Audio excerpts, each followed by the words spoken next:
jeg bange. Altså det der, det er ikke nogen bjørn. Det er ikke nogen elefant. Det kan næsten kun være en leopard. Jeg hedder Asger Lorentzen, og jeg skal til at begive mig ud på mit livs eventyr. Jeg er taget til Sri Lanka for som den yngste i verden at sejle ned ad landets længste flod. Gennem tæt jungle og barsk natur, hvor jeg må være klar på det uforudsete. Jeg har lige set en kæmpe krokodille. Altså vi snakker 3-4 meter.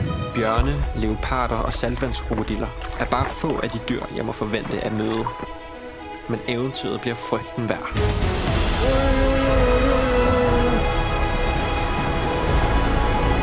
Det var vildt. Jeg skal lige tjekke på, og se om der er gået hul i. Altså det...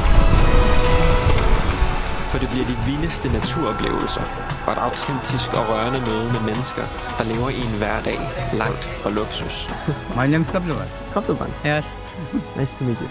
Jeg ved godt, det hele lyder lidt crazy. Hvorfor i alverden gør jeg det her?